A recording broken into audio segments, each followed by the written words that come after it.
All right, welcome back to the exciting conclusion of this first session. It seems like I've been doing this for an eternity, but really it's been this week. This is my journey to learning the actual game. It's my road to a 100-hour review. This will all culminate eventually to a 100-hour review. And if you've been following along, we are near the end here and only have a couple days to actually become successful. Before we get started, we do have some housekeeping things here. First and foremost, we're going to start with some rules mistakes, just to go over from the last episode. You know, we are on our learning journey, so yeah, there's going to be rule mistakes, and we're going to talk a little bit about them here. Okay, so at the 30-minute mark, an unstable encounter rewards 2 tenacity no matter what outcome. I think that is probably a really easy one to forget. It certainly is for me. We'll go over kind of what I'm doing to try to not forget those things in just a second. At 121, fatigue movement has a cap of your base movement stat. So base equals weather altered movement. So the way I had read fatigue movement was that you could spend fatigue equal to your base movement. However, I didn't understand the definition of base movement. And I will say, I don't think there is a specific entry on what base movement is. There's an example in the rule book that infers that base movement is equal to, or it probably states that base movement is equal to your weather altered movement in the example. So if you read the example, you actually know that rule. If you don't, from what I can see in the rule book, at least, you would miss that one. So this wasn't a rule goof, just a clarification on enchantments. Once used, they're persistent. So I had kind of asked that question, unless it says otherwise, of course. And they're no longer counted as an active item and move to the thing being enchanted, which is awesome. That's really what it comes down to. You're enchanting something. In my instance with Glyph of Shock, I'm enchanting my adventurer, so it actually goes to the adventurer. I wish there were kind of like set slots for that, but this thing already takes up so much room. It's just kind of up to you, kind of where you want to put those. So you could technically, I guess there's really no spot on the mat. You really just have to go and I guess cover up your baseline stats there. All right, number 4, companions begin each battle at full health. Oh, if you watched last episode, you know we lost poor Scamps. Scamps was 3 kids stacked on top of each other.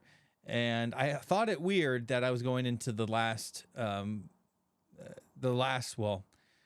which was it. I don't know. It was 3 kids. Last encounter before Scamps was killed. And there was only 1 kid left or 1 health. So it does state in the rules that each time your companion starts with full health. So Scamps, and I probably would have been able to fulfill the quest because I finally found the alcohol to give those kids so they can go off and get drunk. At 5405, Skeever Pup should have only rolled 2. That's when Scamps died. I don't know if Scamps would have died if I would have only rolled 1, either way. So that was two shots at poor Scamps took that didn't need to have been taken. That was just a biff in my head. I just got things mixed up. It's clear the Skeever Pup only rolled 1 enemy combat die. At the 1 hour mark, I mentioned Daze cuts damage in half. That is not true. I misspoke. That is maim. At 115, armor is used when engaged by an enemy.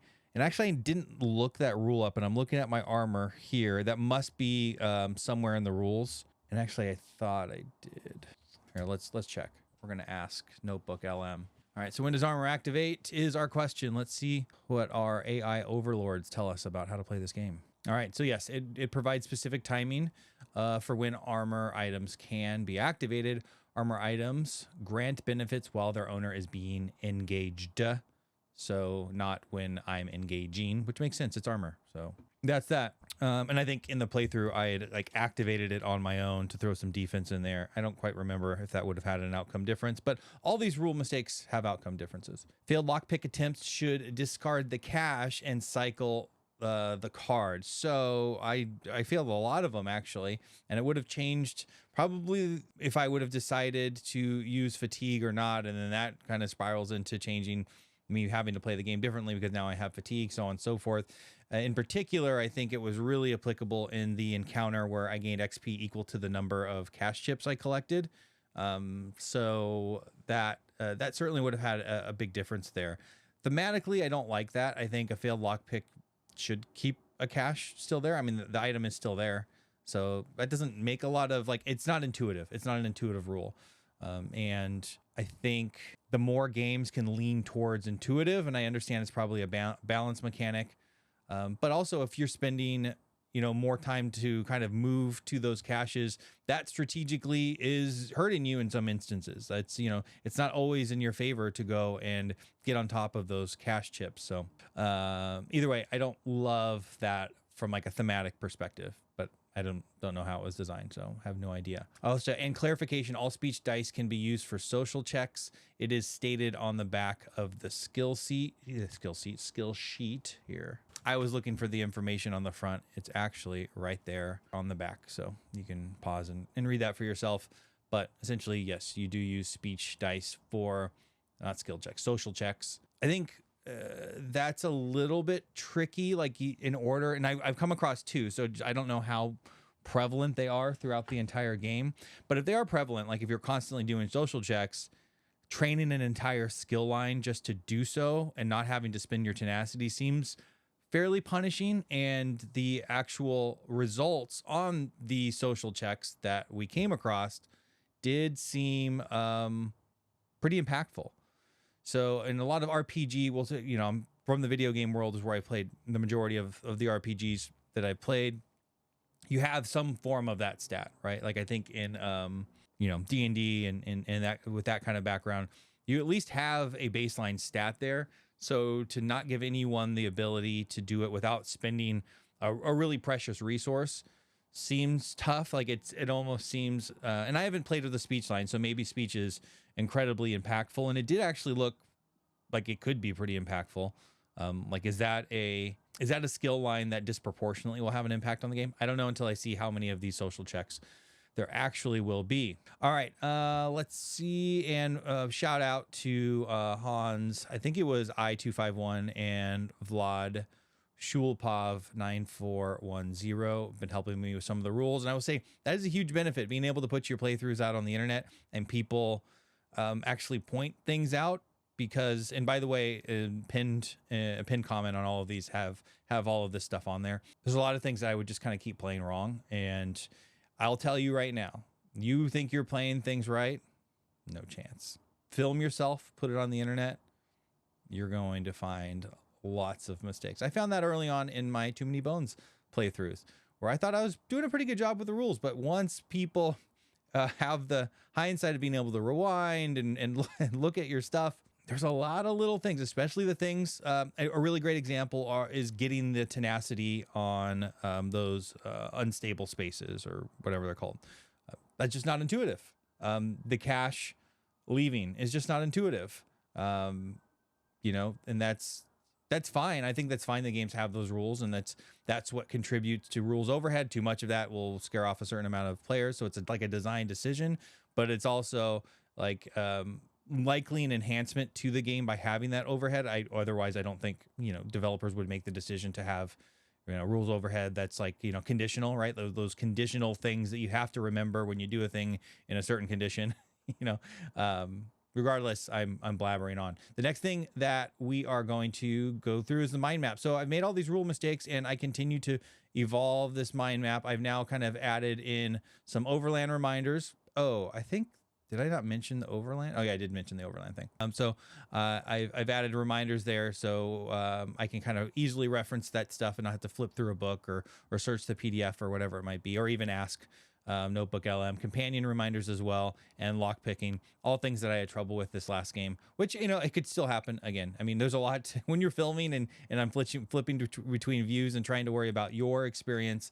I'm also missing rules, just like Skeever Pup, you know, rolling 2 dice is just like, that's probably has something to do with with me trying to produce the video and all of that stuff. So that, you know, it does take away from my ability to most quickly go through these games. And a lot of these hour-and-a-half videos, hour and 20 minutes, the footage is over 3 hours, and it's because I'm looking at rules and I'm kind of referring to stuff, and I'm changing views, and I'm kind of changing the views as I go along with all this fun stuff.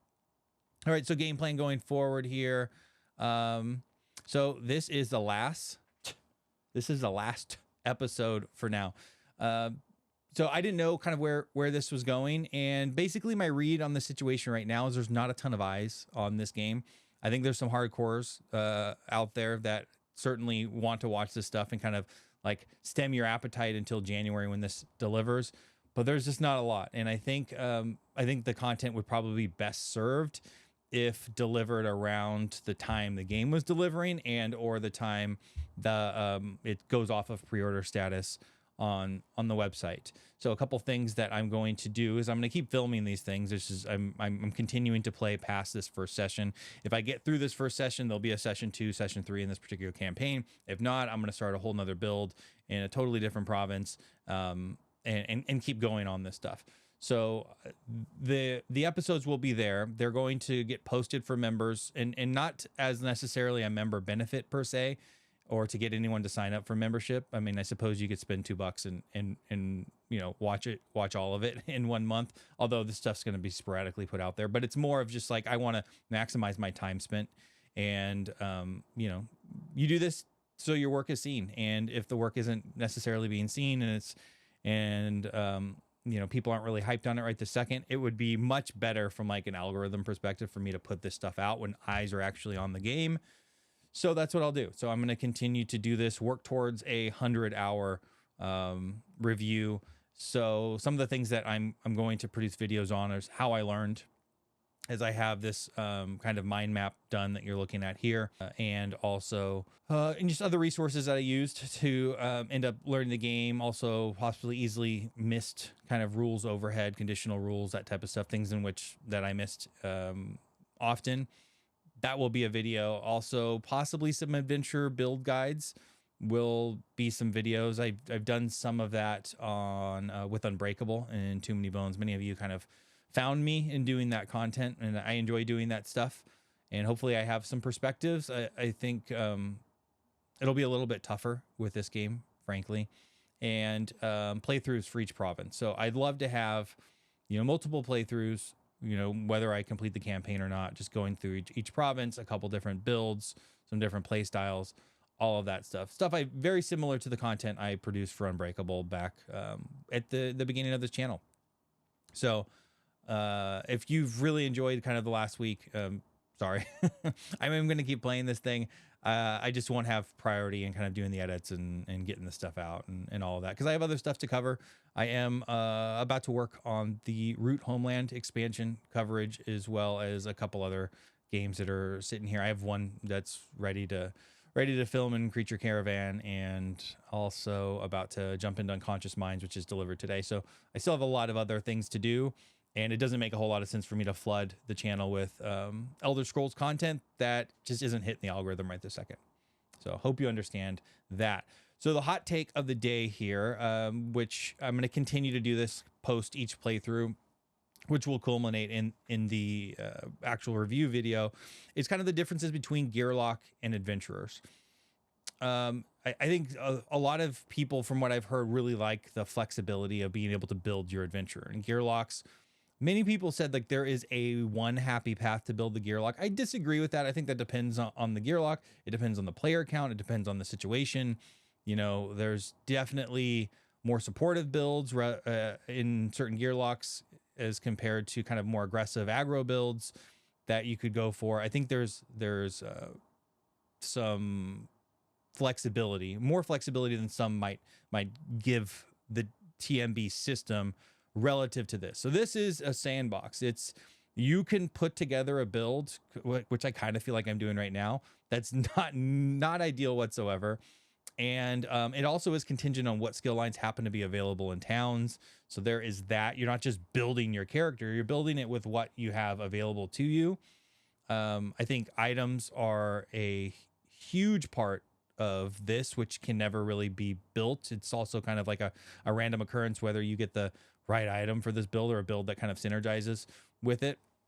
I think there's some, this is certainly, I think many people ask for post build the tyrant. We need to build a Gearlock. This is it. I mean, this is your build a Gearlock if that's what you wanted. I think there's a lot of There's a lot of room for error. There's also a lot of room for exploration. There's a lot of room for possibly broken builds, especially if you get the right item. I think that's where you're going to find those broken combinations, not necessarily with kind of baseline,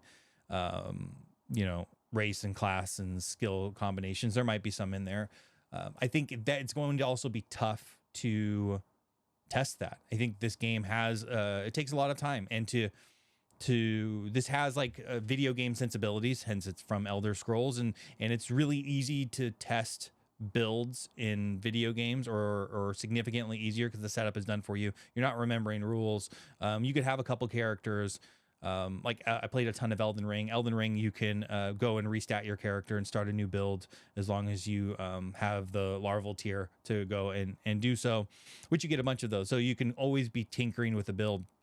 Here you can untrain and kind of respec a build mid play, but that's not ideal, and that could lose the entire campaign and have you totally start over. So I think there's a huge difference here. I think also a Gearlock has, to me, a little more character. RPG, you build your character, but from just a I don't know, flavor perspective, I really enjoy Gearlocks. I really enjoy the different flavor that is forced upon you, but there's so many of them you can kind of change it up, and the fun is the combination of the different Gearlocks that you put together. It's a I don't know, it's just a different experience. With all of that said, is this incredibly exciting to be able to try these different builds? Absolutely. I think it's so fun to do so.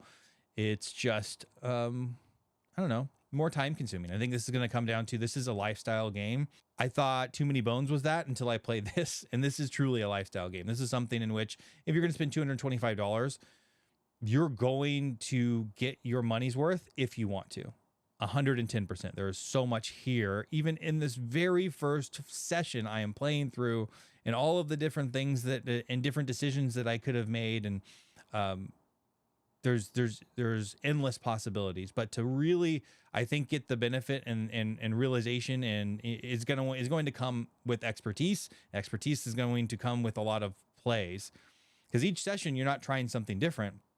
You still have this adventurer. You still have this build that you're working on right now. I probably shouldn't have picked Nightblade out of the gates. I probably should have picked something that I could have synergized and gotten stealth from. I needed magic lines to be able to use that. I don't know, what is it? My tenacity to get the self die to be able to activate the other things in Nightblade. So there's decisions that I probably should have made differently. However, to actually go and try a new one is many hours, which is not necessarily a bad thing. I think this is, I guess the point is, it's going to take a really long time to understand this game, which is just reinforcing why I need to spend 100 hours with it to even give you a fair review, frankly. Like, I don't care what anyone says. Anything else you see out there right this second, I think is an impression. There's just no way, unless they did the same thing where they're spending tens of hours. I'm already tens of hours into my first session, based upon the tutorial and learning and reading rule books and going back and forth. Granted, I'm doing some extra stuff. I'm building out these charts, which I'm not figuring into the gameplay, but there's just a ton here to understand. So that is my hot take of the day. Let's get into this. All right, we are in the third quest step, Unnatural Selection, right now. We only have 2 days left. We're sitting in day 10, about to go into day 11. And we have to set up for this encounter here. Let's see what we got. All right, so shortly after you finish collecting samples from the second pack of feral fauna, a missive, sorry, this is a little blurry for me. A missive from the guild arrives in your camp. Approach further engagements with caution, the letter warns. We believe these animals have been fed or injected with some sort of magically altered plant matter, which is making their behavior erratic and aggressive. We're unsure as to the origin of the substance at this point, perhaps the trees of Black Marsh. Regardless, it's possible that the culprit behind the beast's current condition was attempting to control their actions. But as you've seen, the rampages appear to be anything but organized. Please head south for another sample. We've received word that a particularly aggressive pack is wreaking havoc near Root Whisper Village, and it's possible the source of the dark activity can be found there. All right, let's read the instructions here. So place the token in Root Whisper Village. This represents the tainted animals. Please be close. Oh no, there's no way I'm going to make this, especially with the new movement rules I just learned. Oh, I'm going to really need it to move towards me. I'm going to definitely need some luck, and I need sunny weather, which I still have to do from the last step, even though I thought I was done with the day. All right, well, we'll remember that. Sure. Travel to the tainted animals and initiate the following clash using the end of session difficult EP recommended by day 12. Okay, so I can't use my EP. Initiate the end of the quest. Add quest unit corrupted creature to the EP and deploy it first. Oh, okay. That feels a little bit like TMB. After deploying all the units, roll 1d6 and apply the below effect that corresponds with the result. If there is a mage, a ranger, or a warden adventurer in the party, you may choose the result instead of rolling. If I can ever find this bright throat poultice, they may discard it to skip rolling d6 and applying the effect to the enemies. Now, I would like, and maybe there's something I'm missing here, this bright throat poultice to be discoverable no matter what. Like you get some form of side quest out of the gates here, and if you kind of roll the dice and the proverbial dice and happen to go complete that, you get this. As opposed to, I'm guessing I'm waiting for it to show up as an item, which it's a big item deck. You're not going to necessarily find it. You might miss the lockpick and it just gets shuffled back. You may never see it in a town, all of that stuff. So it seems like incredibly lucky to ever get this. But it is a different effect. It looks like this is the one you can't skip. I believe if you had that in previous encounters, you could skip the encounter completely. In this case, you just skip the dice roll. All right, so it looks like we're getting a quest unit skill, or increase your combat stat, or gain dispel and increase the combat stat by 2. Okay. So during the activate province step, roll the d6 and determine the direction the tainted animals move. The number of hexes it moves is outlined in the Overland mechanics section. Move. Match the rolled result with the map compass. All right, so that's all the same. So we do actually have to draw a peaceful encounter to get the weather, which is, oh my gosh, it's flooded again. So that's another one. I mean, I'm pretty used to, what just happened? Why is that focus doing that? All right, whatever. I'm pretty used to some bad breaks with Too Many Bones, so that's great. But like in something you're investing so much time in for an entire campaign, it sucks to get flooded once again. And you'll see here, as we look at this map, the chances in 2 days of getting this done is very, very slim. I do have to roll before we go the d6 to see the direction. We have direction of 3, which is good, although it only moves 2 spaces and it just goes to there. Oh no, that's me. Oh no, it doesn't go anywhere. It's stuck all the way down there. Sorry, you don't see what I'm doing. Let's flip to the map. All right, so you can see I am sitting all the way up here. It just rolled a 3, which has it move in a southeasterly direction. It is stuck in Root Whisper Village. It's not going anywhere whatsoever. That's that. So we are in day 10, moving on to day 11 at this point. I have a baseline movement of 1, and I can only take on 1 fatigue. I can only ever double what my base movement is. Sorry, baseline movement is 2. Oh, and when I gain fatigue, I gain over fatigue. I didn't read that before. Oh, more rules. More rules to hurt my feelings here. So I can move 2. It would only move 1, actually, to allow a catch-up. But unfortunately, he's going in the wrong direction. I can take 2 over fatigue to get to this. So I can go 1, 2, 3, 4, and take on 2 over fatigue, which I will. Not feeling too particularly good about my chances here. All right, so we have a peaceful Overland encounter. Your eyes dart back and forth until you spot a striped Kadjit furtively waving you over. Furiously, I would say. But that's fancy Elder Scrolls language. In her hand, she has a small sack that she tries to press into your palm.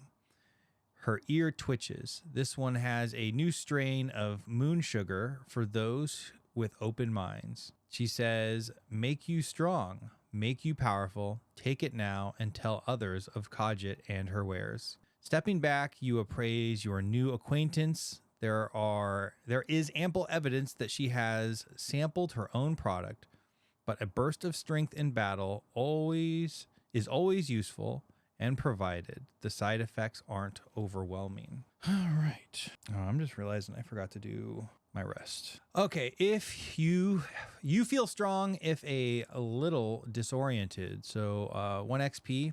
Each adventurer must exhaust at least 1 available skill die, if possible, but may exhaust up to 5. For each skill die exhausted, they gain 1 bonus HP. Unstable.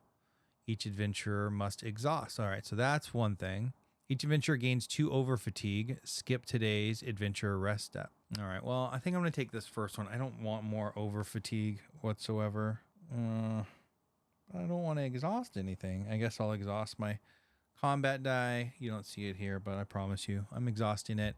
And I get 1 XP for that. And weather is set to sunny. Oh, and I do get the bonus HP, which is nice.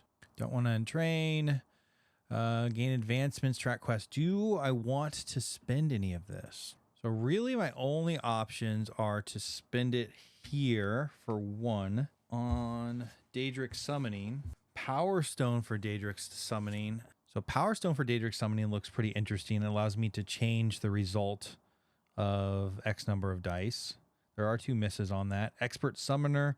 The combat stat and movement of companions you control are increased. All right, so I don't have any companions right now, although I should. Or I can go back up to Daedric Curse, which is a nice little adjacency hit. Question is, I'll have to roll for Magicka, and how does that go with Bound Armaments, which I already have? Yeah, I think it's pretty good. I'm gonna go ahead and do that. Lean into magic just a little bit. I'm going to train Daedric Curse, reduce the XP. All right, Daedric Curse has been trained. We're gonna look at our map, and all right, so we are sunny, meaning I can. Oh, I need to recover once again. We're sunny, so we are now in day 12. So this is it. I have to be able to catch it. I can go 1, 2, 3, 4, 5. I'm probably going to be catch it either way, but the question is, can I deal with all of that fatigue that I'm going to have to take? I really need it to roll 6. I just do. We have to roll a 6. I don't want to take on all that fatigue because it's only going to move on a 6 or a 5. And if it rolls a 5, then I'm screwed. Then I'm not going to catch it and I'll fail. And this will be a really short episode, which might be good. Who knows? No 5. Just no 5. No 5. No 5. Thank you. Thank you. So 2, it's not moving anywhere. Now, can I actually get there? 1, 2, 3, 4, 5, 6. Man, I have to go all the way here. And I just gained 3 light fatigue, being sunny. And this whole time I've thought flooding was only 1 baseline movement, but no, it's just over fatigue, 2 baseline. Rainy's 2 baseline, and sunny is 3. All right. So we'll add the 3 light fatigue to get there, and I'm gonna set up this clash, and we'll be right back. Let's see if we can do this. All right. So I have to do 16 XP. Crap. So 10, a 5, and a 1, plus the quest. Dark Elf. Luckily, it's not the type that will gain the extra stuff. This one is. So that's my 5, and now I need a 1. So now there's going to be 2 units out there that are going to be affected, whatever I roll in the D6. And that one's not. Okay, so 2 of these units are actually going to be affected by this roll result. So we're going to roll this and see what we get. So 3, let's see what that is. So let's see, this unit and this unit gain Dispel, a quest unit skill Dispel. Can't wait to see what this is. After this unit is engaged by an adventurer in magic or by I don't know what that symbol is, unit. This unit deals 1, in my case, 1 true damage to each unit, even if defeated. I need a reference to whatever that Dispel symbol is. You probably can't see it. It's a little thing with horns. Where is that? Do I have a symbol reference here in the back of the book? Let's see. No, that sucks. Well, I'm not that type of unit. I'm guessing that is a symbol for a companion. Because what other symbol would be engaging it now? That does have implications to me because all of a sudden I just trained magic and will be having to flip to that battle form. So it's basically just going to do a true damage to me if I engage in magic battle form is what it comes down to for those two. So I will want to use magic. Here, let me zoom in here for y'all. So it only applies to these units because of the unit type as stated here. So I don't want to engage with those in magic battle form. Got it. I'm going to say right now that my chances here are incredibly thin. I have not even looked at these skills yet, but just looking at these stacks, 8, 4, 4, and 5 health respectively. 2 of which, these 2 over here, I can't attack with magic, or I'm going to get some damage dealt to me. I don't feel particularly specced out here. Let's see, ranges are 1, 1, 2, 1, so the ranges aren't crazy.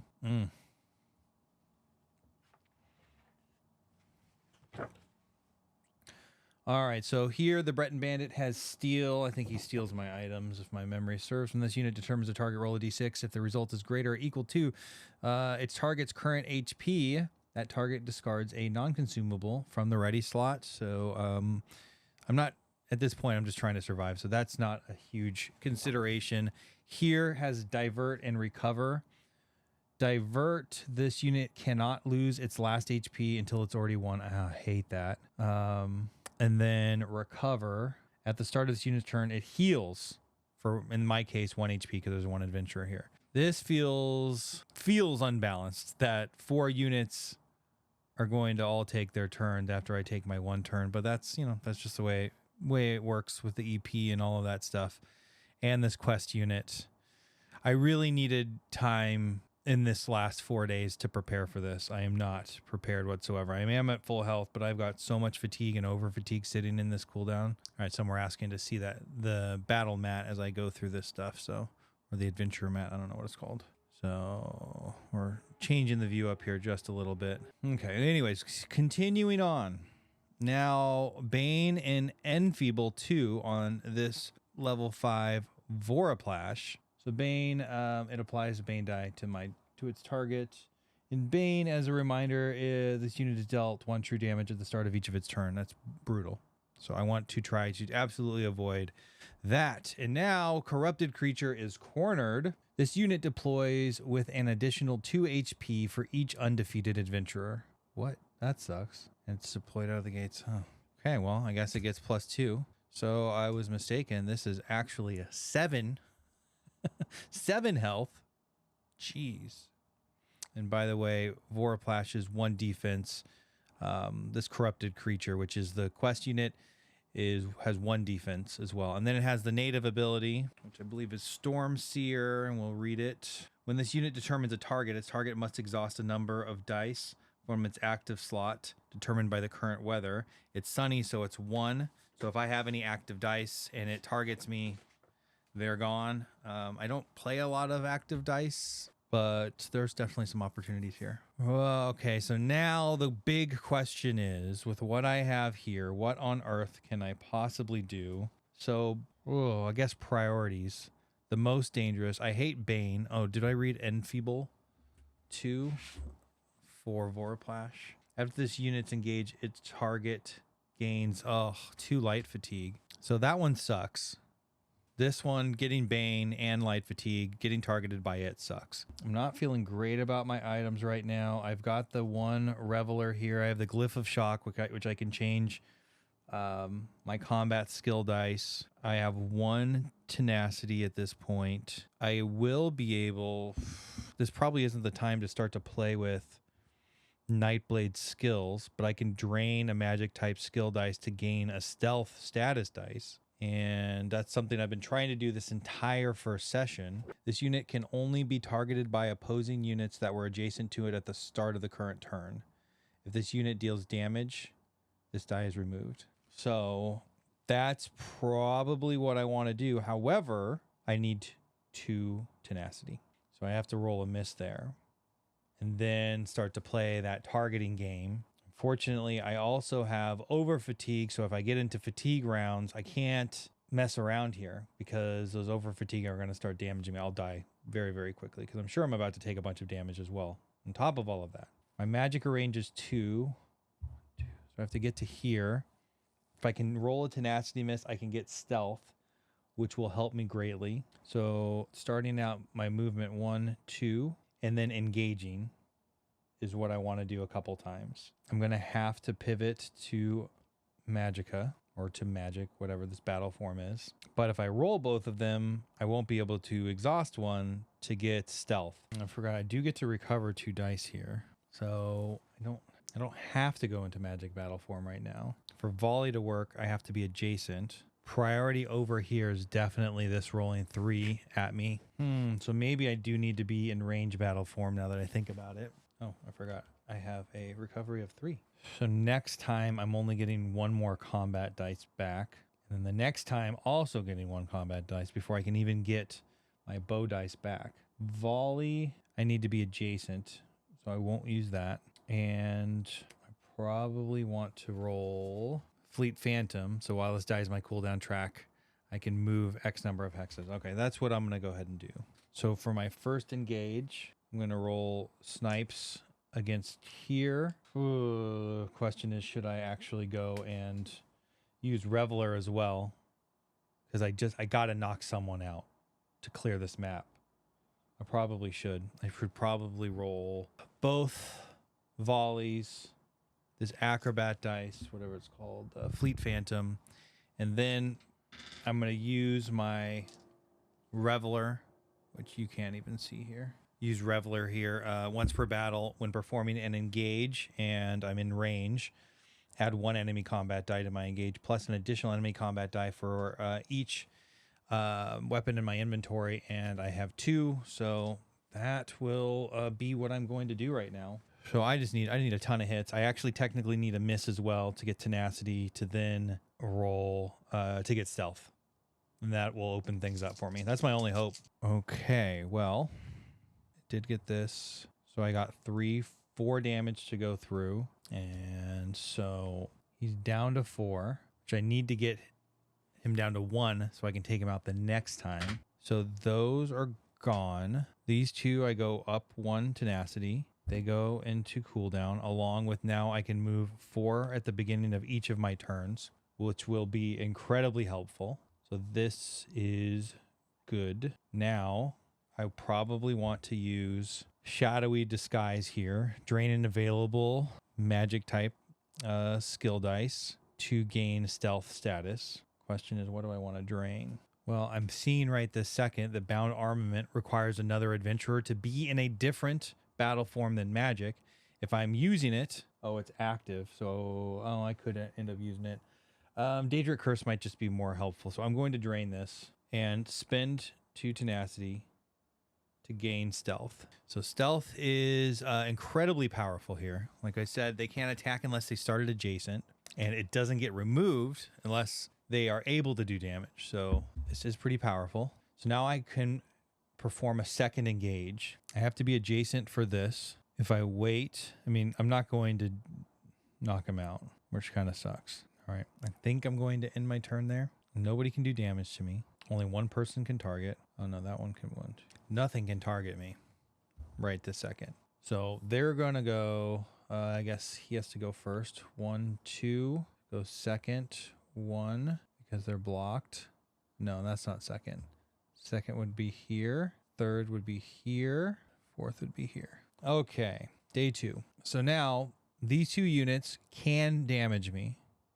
I can move 4 spaces right this second. 1, 2, 3, 4. I can get to here. So they possibly can't even get to me, which is what I would have to do. I would love to use volley right now. Although, 1, 2, 3, 4. I have to recover. Over fatigue, go to the back. This one comes up here, or cooldown. Could YOLO all the way over to here. See if I can somehow pick that lock. get something crazy, they're liable to block me in here. I could hit and move. I think volley allows me to do that, right? Yeah, that's going to allow me to hit. So I can go 1, 2, 3, 4 to this spot, all the way around them. I can roll volley, and I probably want to target, to remember all of these I guess I'll call it enemy skills, not baddie skills. I mean, everything needs to target me in order to affect me. So it looks like the stealth is pretty overpowered. I know I'm probably going to mess something up. There's a lot of things kind of swirling around here after this unit's engaged. Yeah, like this one, Bane and Enfeeble 2 needs to have a target. Corner doesn't matter. Native needs active dice. Divert over cover should have probably activated here. So this one should have actually healed with recover at the start of its turn. And then steal needs a target as well. So the only thing I'm really worried about right now, nothing can target me. They're just moving towards me. All right, so for my turn here, sorry, I'm wasting a bunch of time. Total analysis paralysis. I'm going to stick in range. Oh, you know what? I should probably, on the first engage, I should probably do 2 engages, and then I can, the second one, volley. If it hits, will move me away. If not, I'm screwed. So, oh, this is a tough one. It's from like an order of operations perspective. I would love to roll 1 engage with Magicka right here and just do a hit. Get a hit. Then a second engage with my combat and my volley dice, which I have to be next to here. And I do once again have that rat skewer bow that allows me to use range attacks next to somebody or adjacent. The tricky part is I need to get away. And if I do 2 engages, I don't believe I can move. Really testing my luck here. I'm just going to do the smart thing, and I'm going to stay in range, roll these 3 so I can move right after for sure. All right, so I consulted some notebook LM here, and I can engage twice and then move. Since I haven't moved yet once because the ability allowed me to move and it doesn't count as a move action, I know that for sure. So the smart thing to do is to first go into magic, and I think this might trigger dispel. So I'm going to take 1 true damage here, and is that worth it? Because dispel is going to actually, yes, it's going to do a damage. The upside here in Daedric Curse is I can do up to 2 damage or deal 1 true damage to an adjacent enemy. Then any single adventurer may trigger one of their class abilities that cost 2 tenacity or less for free, which then could technically let me trigger Summon Shade to get rid of dice. No. So do I want to trade 0, 1, or 2? And it's not even, I could do 0, 1, or 2 damage and trade 1 damage for that. I wish one of these 2 units were there because they don't have Dispel. All right, well, let's YOLO it. Let's hope we do a trade of at least 1 or 2, not a 0. We will, oh, this has defense too. Yeah, it's not a smart trade, I don't think. Oh, that's there. Why did I just grab the wrong dice? What just happened? I know, oh, I just grabbed one from here. What just happened? That. Which one is which? How did that get there? Oh my gosh. Okay, well, what I had meant to do was to exhaust that one and keep that one. The question now is, do I want to actually do damage there? No. I'm going to save that for a YOLO. So, sorry, I'm getting mixed up here. All right, so I'm going to target Corrupted Creature with 3 dice here and see what happens. Oh, this is the wrong one. Dang it. I did not mean to roll that. I meant to roll volley, and I meant to be in range. Back that up. I rolled 2 hits there and a miss, which sucks. Sucks. So I only do 1 damage. Oh my gosh, that was an awful fucking turn. There's no way. All right, so I can move 2 to 4 spaces away. 1, 2, 3, 4. Which then they're just going to start to corner me. I need an open spot here. 1, 2. If I go to here, I might be okay. I think. Ugh. All right, they're going to all activate here. Bane and Enfeeble, I guess it would probably be the quest unit. Moves 2. Then the sentry moves 2. That moves 1, and I think they stay clustered. 1, 2. I don't think this one moves over here. Nobody can target me because I still have stealth. My big hit is evaporating here. We go to round 3. Get rid of a couple of light fatigue. Get this back. I can... Do I want to use... 3, 4... Yes, I'm going to use this. When I say this, Fleet Phantom to move 4. And I will go to Magic. Oh, no. It won't go to Magic. Dang it. Couldn't quite move enough. I don't want to take that extra damage because of its extra skill when I'm in Magic. I really need it to be next to... Oh, well, I guess I could go to Magic. Never mind. I'm an idiot. I have 2 range on Magic right now. I'll target Breton Band. Oh, no, I can't because it's adjacent. Yeah, it's adjacent. Well, I think I have to trade at this point. Yeah. All right, good. I hit for 2. I lose 1 because of Dispel. At least they get hit for 2. So now I can move away. 1, 2, 3, and all the way over here. All right, so 1, 2. I don't think that will move. It gets yet another health back. All of my hard work evaporating. 1, 2, 1, 2. Nobody can target. Moving to day 4. So stealth is pretty tricky. I do like it. Cooldown. All right, I have 2 snipes here. Nobody's next to me, so I can really just stay here. That's going to move 1, 2. I don't think he'll move. 1, 1, 1, 2, 1, 2. I guess technically he'd move there, there, and there, and then I'd be trapped. So I've got to get out of dodge. So I have to use 1, 2, 3, 4. This is the last turn I'll be able to use it. This is when it's going to start to get a little bit tricky here. All right, so I'm going to go after Corrupted Creature here and just roll everything at it. That's all I can do. All right, good. I can ignore 2 defense on the snipes. That's a total of 4 damage. At least made some progress there, and then I have to move away again. 3, I'll move over here. All right, 5 it is.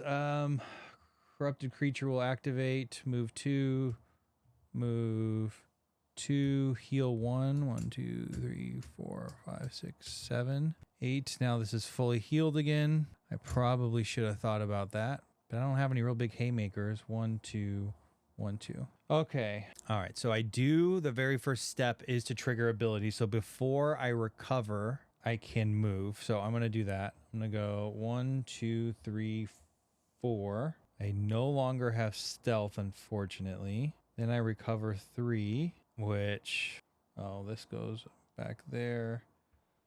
Stealth is gone. I don't know. They can all target me again unless I get to this corner. So if I go 1, 2, 3 and just end my turn, or I guess I could roll, I can engage and roll this, which I will. Okay, at least I'll have 4 movement to get out of there. And then we go 1, 2, 1, 2, 1, 2, and 1, 2. Now we are in fatigue. I take 2 damage. There's no way. I get that back, that back. That goes to the back again. Oh, do I also get fatigue? Okay. Oh, boy.